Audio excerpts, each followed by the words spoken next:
കേരളത്തിന്റെ വികസനം ഉറപ്പുവരുത്താനും സംസ്കാരം സംരക്ഷിക്കാനും ബിജെപി പ്രതിജ്ഞാബദ്ധരാണെന്ന് പാർട്ടി ദേശീയ അധ്യക്ഷൻ നിതിൻ നബീൻ. ബജറ്റിലൂടെ കേന്ദ്ര സർക്കാർ യുവാക്കൾക്കും സംരംഭകർക്കും കൂടുതൽ വിശ്വാസവും ഉറപ്പുമാണ് നൽകുന്നതെന്നും നിതിൻ നബീൻ പറഞ്ഞു. കേന്ദ്ര ബജറ്റും വികസിത കേരളവും എന്ന പേരിൽ തൃശൂരിൽ സംഘടിപ്പിച്ച കേന്ദ്ര ബജറ്റ് സംവാദ പരിപാടിയിൽ സംസാരിക്കുകയായിരുന്നു അദ്ദേഹം. പലവിധ വികസന പദ്ധതികളിലൂടെ നരേന്ദ്രമോദി രാജ്യത്തെ പുനർനിർമ്മിക്കുകയാണ്. കേന്ദ്ര സർക്കാരിനെതിരെയോ മന്ത്രിസഭയിലെ ഒരു അംഗത്തിനെതിരെയോ ഇതുവരെയും ഒരു അഴിമതി ആരോപണവുമില്ല. എന്നാൽ കേരളത്തിൽ അതല്ല അവസ്ഥ.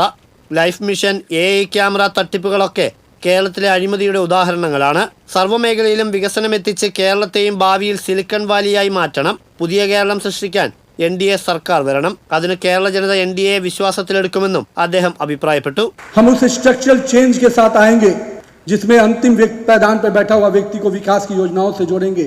हम केरल के टूरिज्म को बढ़ाएंगे, हम केरल के कल्चर को सिक्योर करेंगे और साथ ही साथ अपने जो सबसे बड़ा संसाधन है हमारे युवा, हमारी महिलाएं, उनको स्ट्रेंथन करते हुए, हमारे किसान, हम उन सब को मजबूत करते हुए आगे बढ़ेंगे और माननीय प्रधानमंत्री जी का जो सपना है 2047 के विकसित भारत बनाने का, उसमें विकसित केरलम बनाने के भी सपने को हम साकार करेंगे. ബജറ്റ് പുറത്തു വരും മുൻപേ നെഗറ്റീവ് സ്ക്രിപ്റ്റ് എഴുതി തയ്യാറാക്കിയ രാഷ്ട്രീയമാണ് നടക്കുന്നതെന്ന് കേന്ദ്രമന്ത്രി സുരേഷ് ഗോപി പറഞ്ഞു.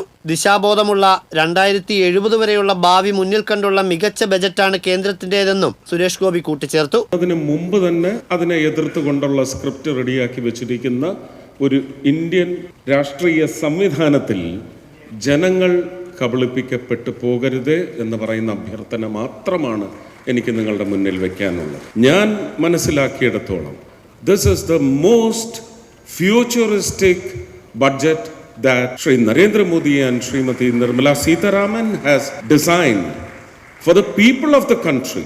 10 കൊല്ലം കിട്ടിയിട്ടും ഒന്നും ചെയ്യാത്തവരാണ് കേന്ദ്രത്തെ കുറ്റം പറയുന്നതെന്ന് BJP സംസ്ഥാന അധ്യക്ഷൻ രാജീവ് ചന്ദ്രശേഖർ പറഞ്ഞു.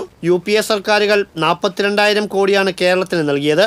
എന്നാൽ നരേന്ദ്രമോദി സർക്കാർ 1,82,000 കോടി രൂപയാണ് നൽകിയതെന്നും അദ്ദേഹം വ്യക്തമാക്കി. 10 കൊല്ലം ജനങ്ങൾ വിശ്വസിച്ചൊരു അവസരം കൊടുക്കുമ്പോൾ ഏത് നാടിന്റെയും ഏത് സംസ്ഥാനത്തിന്റെ ഒരു സർക്കാരാണെങ്കിൽ അവരുടെ ഒരു കടമയാണ് ആ 10 കൊല്ലത്തിൽ ജനങ്ങളുടെ പ്രശ്നങ്ങൾ പരിഹരിക്കുക, ജനങ്ങളെ മുമ്പോട്ട് കൊണ്ടുപോകുക, നാടിന്റെ സാധ്യത യാഥാർത്ഥ്യമാക്കുക. ഇതൊന്നും ചെയ്യാൻ പറ്റുന്നില്ലെങ്കിൽ ഇലക്ഷന്റെ 10 ദിവസം മുമ്പ് എന്താണ് ചെയ്യേണ്ടത്? അവര് ചെയ്യുന്നില്ല, അവര് തരുന്നില്ല, മറ്റൊരു തരുന്നില്ല.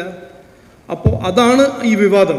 കേരള പ്രഭാരി പ്രകാശ് ജാവ്ദേക്കർ, കേരളത്തിന്റെ ചുമതലയുള്ള ദേശീയ ജനറൽ സെക്രട്ടറി വിനോദ് താവ്ഡെ, മുൻ കേന്ദ്രമന്ത്രി V മുരളീധരൻ, നേതാക്കളായ Shobha Surendran, B Gopalakrishnan, Justin Jacob എന്നിവർ പങ്കെടുത്തു. തെരഞ്ഞെടുക്കപ്പെട്ട പ്രൊഫഷണലുകളുമായി നടന്ന പരിപാടിയിൽ പ്രതിനിധികളുടെ ചോദ്യങ്ങൾക്ക് മറുപടിയും പറഞ്ഞ ശേഷമാണ് നിതിൻ നബീൻ മടങ്ങിയത്. TCV തൃശൂർ.